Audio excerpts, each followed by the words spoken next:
नजर भी लोग और ये है हमारा पुराना घर। हमारा जो लोन है ना उसकी अमाउंट बढ़ती जा रही है। अल्लाह ताला खैर करेगा। अच्छा बस हाँ जी, क्या हो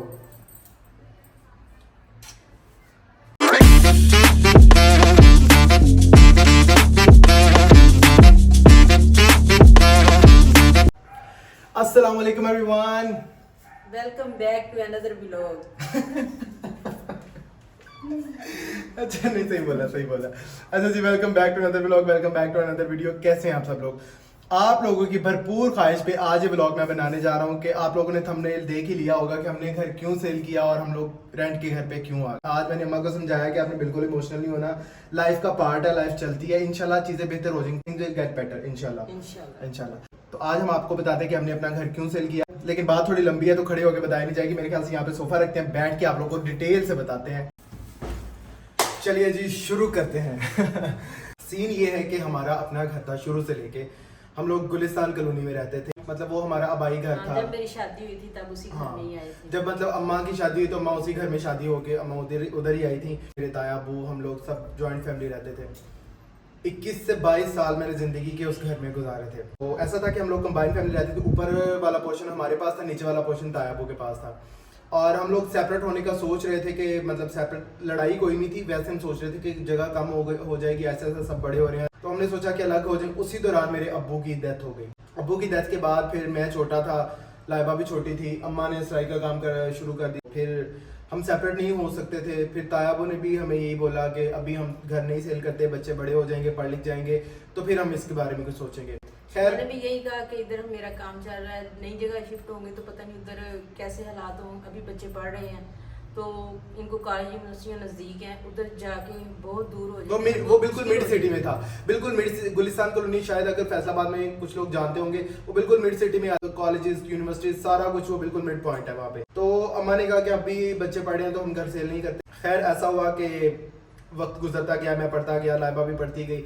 जब मैंने यूनिवर्सिटी कंप्लीट की और वो कुछ ही टाइम में हमारा घर सेल हो। अब यहाँ पे मैं एक क्लिप ऐड करता हूँ उस घर का। पहले मैं आपको वो दिखाता हूँ बाहर से कि वो घर कैसा था। ये है जी गुलिस्तान कॉलोनी और ये है हमारा पुराना घर।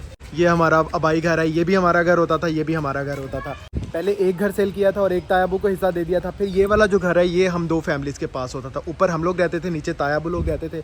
अभी तो इस घर की हालत वैसे ये घर पुराना है, लेकिन अब तो बहुत पुराना लग रहा है। उसकी वजह जिन लोगों ने लिया था उन लोगों ने आगे रेंट पे दे दिया। और आपको पता है रेंट वाले इस तरह से टेक केयर नहीं करते किसी चीज़ की। ये सामने हमारे पार्क होता था, ये घर हमारा पार्क फेसिंग था। ये सामने हमारे सारा पार्क है और इस पार्क के अंदर खेल के हम लोग क्रिकेट खेलते थे, बैडमिंटन खेलते थे, बहुत मज़ा आता था। लेकिन वो वक्त गुजर गया। अभी भी मैं जब इस गली से गुजरता हूँ तो मुझे अपने बचपन की एक एक चीज़ याद आती है। ये घर आपने देख लिया, ये था हमारा भाई घर जहाँ पे हम लोग रहते थे। उसके बाद अब ये हुआ कि हमने मोटरवे के पास एक सोसाइटी देखी, वहाँ पे रेट काफ़ी मुनासिब था तो हमने 5 मरले जो है ना वो जगह ले ली। वैसे एक्चुअल हमारा बजट था 3 मरले का, लेकिन हमने 5 मरले ले लिया। अच्छा उसमें भी ये बात है कि मैं छोटा था, मैं अभी स्टडी करके फ्री हुआ था, मुझे कोई आइडिया नहीं था कंस्ट्रक्शन में कितने पैसे लगते हैं, क्या सीन होता है, क्या नहीं होता। अम्मा जो है वो वैसे लेडीज हैं, मतलब उनको पता ही नहीं था कि क्या सूरत हाल है। खैर हमने प्लॉट ले लिया। जो गुलिस्तान कॉलोनी वाला घर सेल किया था वहाँ से हमें जो हिस्सा मिला था वो हमने हाफ कर लिया, हाफ तायाब लोगों का, हाफ हमारा। उसके अलावा हमारे पास कुछ सेविंग्स थी, मतलब कुछ अब्बू के टाइम पे पैसे पड़े हुए थे, कुछ अम्मा ने सेविंग की हुई। हमारा सपोज मैं आपको मिसाल दे रहा हूँ कि हमारा आइडिया था कि 20 लाख में हो जाएगी, लेकिन वो 35 लाख पे चली गई। तो ये सुना कि जब हमने घर बनाना शुरू किया, लेंटर वगैरह हो गया और उस ग्रे स्ट्रक्चर जब तैयार हो गया घर का, ग्रे स्ट्रक्चर मैं आपको बताता हूँ, मतलब जब प्लास्टर वगैरह हो जाता है उसमें अभी वायरिंग, फिटिंग सारा कुछ रहता होता है, दरवाजे खिड़की सब रहता है, पेंट। तो उधर आगे हमारे पैसे खत्म हो गए। अब हम उस सिचुएशन में आ गए थे कि ना हम घर को कंप्लीट कर सकते थे, ना हम वैसे छोड़ सकते थे। उसमें फिर ये हुआ कि हमने सोचा कि चलो अपने करीबी रिश्तेदारों से उन सबसे थोड़े थोड़े पैसे लेके इस पे लगाते हैं। अगर हम सेल करना चाहेंगे तो उसके लिए भी अच्छी बात है कि कंप्लीट घर होगा, वो अच्छे पैसों में सेल हो जाएगा। और अगर हम रहना चाहेंगे तो भी ठीक हो जाएगा। एक तरफ घर कंप्लीट होता जा रहा था और एक तरफ हमारा जो लोन है ना उसकी अमाउंट बढ़ती जा रही थी। मतलब हमने 1 लाख किसी से लिया, 2 लाख किसी से लिया, पुप्पो से, इस तरह करते करते वो हमारा जो लोन है ना अराउंड कोई 15 लाख के करीब हो गया। जो ये था कि उसामा की जॉब लग जाएगी तो ये कर्ज हमारा उतर जाएगा। तो मैं घर सेल नहीं करना पड़े। हाँ। उसमें ये सीन था, कंप्लीट तो हमने इसीलिए किया था कि हम इस घर को कंप्लीट करके सेल कर देंगे, लेकिन जब कंप्लीट हो गया वो घर इतना प्यारा हमें लगने लग गया, चाहे वो शहर से दूर था, उधर मतलब सहूलियात उस तरह से नहीं थी, लेकिन हमने खुद बनाया था। उसके बाद फिर हमने ये सोचा कि हम इस घर को सेल नहीं करेंगे, अल्लाह खैर करेगा, मेरी कोई अच्छी जॉब हो जाएगी, कोई अच्छा सोर्स ऑफ इनकम होगा, तो हम आहिस्ता आहिस्ता हर माह किसी का थोड़ा सा लोन उतारेंगे और हम साल 1.5 साल के अंदर फारिग हो जाएंगे। लेकिन चीज़ें उस तरह से नहीं होती जिस तरह से आप सोचते हो। ना ही मुझे कोई अच्छी जॉब मिली, 1.5-2 साल से मैंने जगह जगह CV ड्रॉप की, लेकिन ना ही कोई अच्छी जॉब मिली, ना ही मुझे कोई मैं अपना बिजनेस स्टार्ट कर पाया, क्योंकि हमारे पास जो भी सेविंग्स थी, जो भी जमा पूंजी थी, सब कुछ हमने उस घर पे लगा दिया था। इवन के लोन पकड़ के भी हमने उस घर पे लगा दिया था। फिर मैंने ये वीडियोस बनाना शुरू की। वीडियो से मुझे था कि चलो आहिस्ता आहिस्ता इनकम यहाँ से जनरेट होना शुरू हो जाएगी, लेकिन ऐसा नहीं हुआ। प्रमोशंस मिलती थी इंस्टा पे थोड़ी बहुत, वो 5-10 हज़ार, उससे क्या होता है। तो मेन होता है ये यूट्यूब पे मैं प्रॉपर व्लॉग नहीं बनाता था, अब मैंने शुरू किए हैं। तो आहिस्ता आहिस्ता फिर वो टाइम आ गया जब हमने पैसे वापस करने थे। हमने सबको बोला था कि 1 साल के अंदर अंदर आपको पैसे वापस कर देंगे, लेकिन ऐसा नहीं हो सका। वो करते करते 2 साल 2.5 साल गुजर गए। फिर सबको जरूरत थी, किसी की बेटी की शादी होने वाली थी, किसी ने बाहर जाना था, कि जाहिर सी बात है हर बंदे को अपने अपने पैसों की जरूरत होती है, किसी के पास भी पैसे एक्स्ट्रा तो नहीं होते। तो खैर हमने फिर ना दिल पे बहुत पत्थर रख के, बहुत सोच समझ के, तंग आके एक डिसीजन लिया कि इस घर को सेल कर देते हैं। सेल करके सबके पैसे उनको रिटर्न कर देते हैं, ताकि हमारी ज़िंदगी में सुकून आ जाए। तो हाँ, मैंने आपको बोला था आपने सेंटी नहीं होना। अल्लाह ताला खैर करेगा। अच्छा बस अम्मा जी क्या हो, चले बात करें। आप देखिए मेरी बात सुने, इंशाल्लाह चीज़ें बेहतर हो जाएंगी, आप क्यों टेंशन ले रही हैं, सारा कुछ ठीक हो जाएगा। हम लोग अभी देखें, अगर आप मुझे खुद ही बताते हैं ना कि हर रात की सुबह होती है, तो हमारा भी इंशाल्लाह अच्छा टाइम आएगा, अल्लाह ताला बेहतरी वाला इसबाब पैदा करेगा। आपकी दुआएं ना तो सब कुछ ठीक हो जाएगा इंशाल्लाह। सही है। अब स्माइल करें, नहीं वरना ये फिर ब्लॉग बंद कर देना मैंने।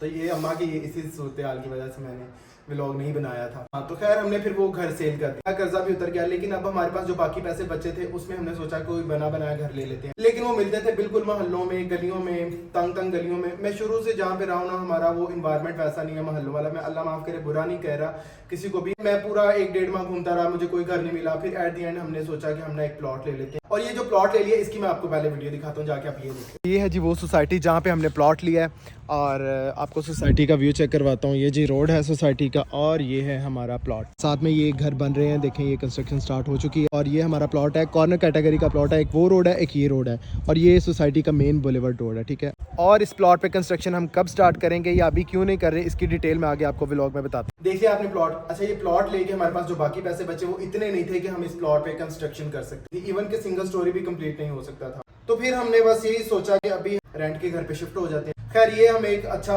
मुनासिब सा घर मिला। इसका नीचे वाला पोर्शन हमने रेंट पे ले लिया। 1 अक्टूबर को हम लोग यहाँ पे इस घर में शिफ्ट हुए थे, और ये थी टोटल स्टोरी कि क्यों हमने घर सेल किया, क्यों हम लोग रेंट के घर पे शिफ्ट हुए अपने घर से। बहुत मुश्किल डिसीजन। देखें इंसान जितना भी पॉजिटिव या स्ट्रॉन्ग हो ना, कभी कभार वो बिल्कुल जो है ना डिमोटिवेटेड हो जाता है। तो उस टाइम फिर अम्मा मुझे हौसला देती है कि नहीं उसामा, चीजें बेहतर हो जाएंगी, मेरा बच्चा तुमने टेंशन नहीं लेनी, मैं तुम्हारे साथ हूँ। और जब अम्मा डाउन फील करती है तो फिर मैं अम्मा को हौसला देता हूँ। अब जी बस ये है कि हमने एक प्लॉट लेके रख लिया है जो हमारा अपना जाती है, और बाकी हम रेंट के घर पे रह रहे हैं। उस पे कंस्ट्रक्शन हम उसी वक्त करेंगे जब हमारे ही यूट्यूब की इनकम स्टार्ट हो जाएगी इंशाल्लाह। अल्लाह ताला सबके लिए आसानियां पैदा करे। हाँ बिल्कुल, आमीन सबकी आमीन मुश्किलें आसान करे अल्लाह ताला। आमीन आमीन। तो बस आप सब लोग मेरी सपोर्ट हो, आप सब लोग मेरी स्ट्रेंथ हो। चैनल को सब्सक्राइब लाजमी करना यार। और चैनल मोनेटाइजेशन जो है ना वो फॉलोअर्स पे नहीं होती, वो होती है व्यूअरशिप पे। जितना आपका ज्यादा से ज्यादा वीडियो देखी जाएगी उतनी ज्यादा आप जल्दी ग्रो करोगे, चैनल मोनेटाइज होगा, डॉलर्स आने शुरू होंगे, और उसके बाद फिर मैं घर बनाऊंगा, गाड़ी लूंगा इंशाल्लाह ताला इंशाल्लाह। देखिए जी ख्वाब देखने कभी नहीं छोड़ने चाहिए। बुरे से बुरे हालात में तवक्कल नाम ही इसी चीज का, जब आपके हालात बहुत बुरे हो, रास्ते बंद नजर आ रहे हो, अंधेरा ही अंधेरा हो, उसमें भी आपको ये यकीन हो कि इंशाल्लाह अच्छा टाइम आएगा, सुबह होगी, मेरी जिंदगी जो है वो अच्छे पॉजिटिव वे में जाएगी और चीजें ग्रो करेंगी। यही तवक्कल है और यही मेरा तवक्कल है। तो कामयाबी से पहले थोड़ी सी अल्लाह ताला मुश्किलें देता, तो ये मुश्किलें वो है और जो जल्द खत्म हो जाएगी। रात के प्यार का बहुत शुक्रिया। ओके जी, अल्लाह हाफिज़।